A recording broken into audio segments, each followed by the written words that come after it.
and I'm goofy, and I do weird voices, and I'll talk. One of the things that makes me unique is, and I've not met many people who have this quality. I don't know why I have this quality, but I'll talk to anybody. I'll talk to that weird guy on the subway who's probably homeless. Probably shouldn't talk to him because it's gonna spark some rage or it's gonna like punch you in the face.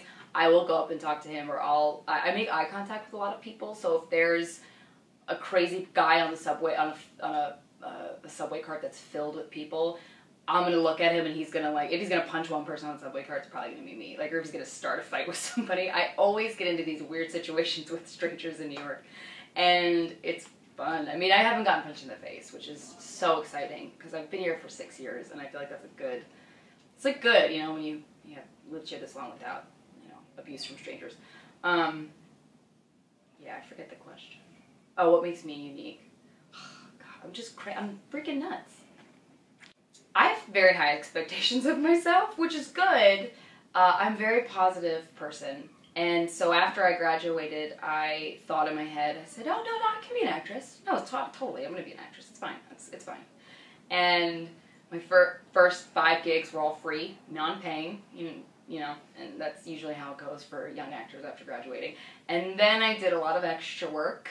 And then I realized I had to get a temp job, which was really frustrating, but it ended up being a lifesaver because I started stand-up comedy right after I graduated. So working during the day to earn money to pay rent and then doing comedy at night was a perfect complement.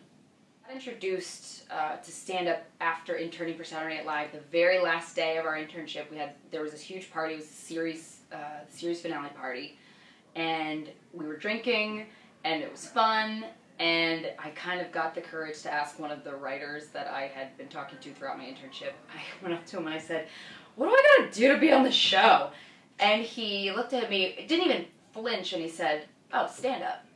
And I was like, I don't want to do stand up. And I didn't want to. I thought he was gonna say improv, honestly. And the guy that I asked, his name was John Lutz. He's a great actor, but he's a UCB guy. UCB is like the top improv training center in the city. So he said stand up. I don't know why he said that because it doesn't make sense. He doesn't do stand up. So that's what started me doing stand up. I'm glad he told me that. My goals as an artist have been changing probably every year. It's always, my one main goal has always been to make people laugh. That's always what I wanted to do. That's one thing that has been consistent since I was a toddler. And what I've been realizing now is my comedy partner and I started this podcast called Guys We Fucked, the anti-slut shaming podcast.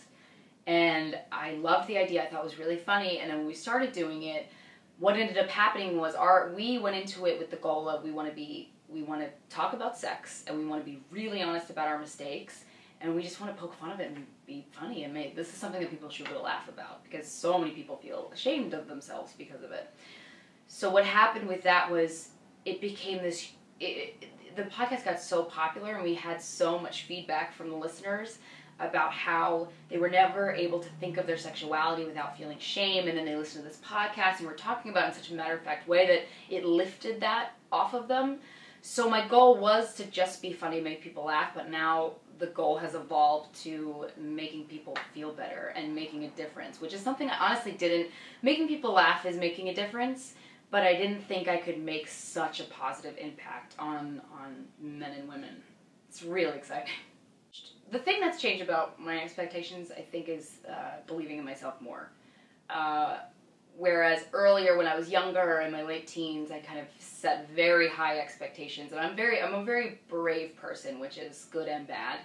I try and be as fearless as I can, but sometimes it gets me into trouble, which is good. It makes my life not boring. But one thing that I've realized is setting realistic expectations for myself that I can meet, and my work ethic has just really improved. And when you surround yourself with people who are really hardworking and really creative, which is people in New York City, honestly, it's filled with that, people going after a dream. So it's kind of motivated me to work a lot harder and, believe in myself. Finding myself as an artist, just going with my gut instinct on what I think is funny.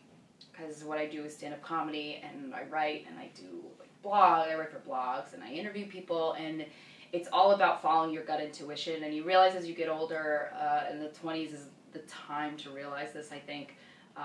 Your gut is a very important instinct that you have to follow, and you kind of learn to not create this version of yourself that you think other people want you to be or you think you should be, and just do you.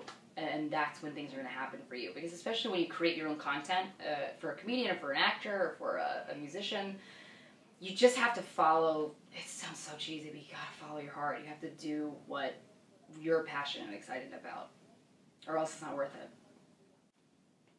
I don't have thick skin. That is a huge doubt for me. And it trickles into my life at random times, but I'm getting better. New York City is a place that will thicken your skin, for sure. I feel like the first 12 hours I was here, I like aged 10 years in my soul, which is great. And I'm like 120 by now.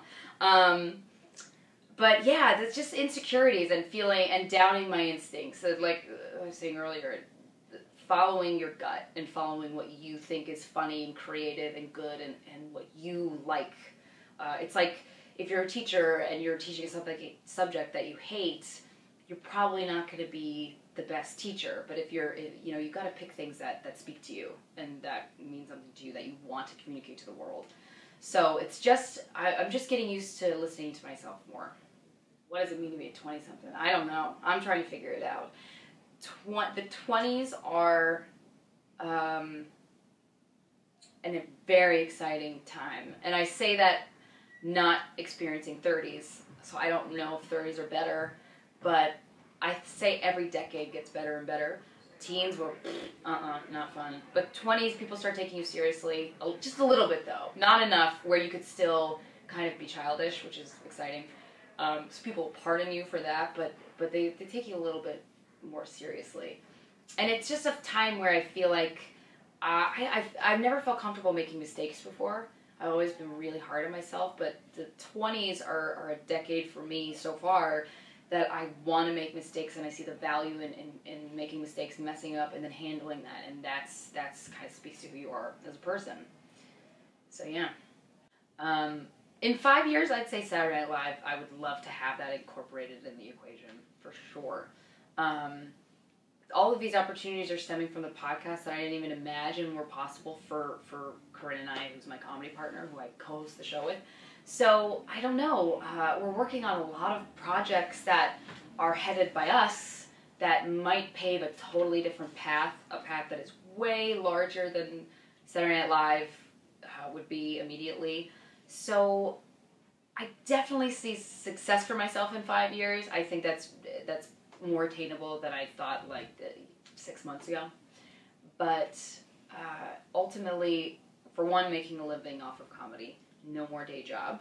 Not that, I don't hate my day job, but it's the moment of quitting the day job to do what you really love. Because I've been fantasizing about that moment for 26 years. So yeah, just being happy and doing work that I feel really good about, and waking up in the morning excited to write and to create and to collaborate and make good stuff. New comedians, anyone pursuing an arts field. I would say forgive yourself for messing up. That's something that I struggled with for a very long time. I wasted so much time being hard on myself unnecessarily. Because if you spend time coming down on yourself for making mistakes, for bombing, for just doing horrible at a show, the time you waste is insane. And when you think back and you go, oh, instead of doing that, feeling kind of bad for myself and just being a shut-in for a few days, I could have really taken a step back and been mature about it and said, okay, well, why didn't this work? Be curious. That's the other piece of advice. It's something that New York City has taught me a lot, because you meet so many weird people, and I love eccentric, weird, crazy, mean, nice, rude. I love all kinds of people because I want to know what makes them tick. Because everybody has the thing that people forget, I think, is when they get offended by something someone says or when they don't like anybody. There are years and years and years of that individual person's entire life that led up to that to them behaving the way they do or saying whatever they said. And it's just so curious once you dive in and you experience empathy for somebody and you take the time to understand someone instead of brushing them off. So forgive yourself, be really curious, and bold. I think it was the Pit, which is an improv theater. They have a saying, feel the fear and do it anyway. That is something that I've taken with me my whole life, because the second I'm afraid of something, I always know, oh God, I gotta dive in, I gotta do it. So it's gonna suck, but you're gonna be a better person for it and a better artist for it, and take chances.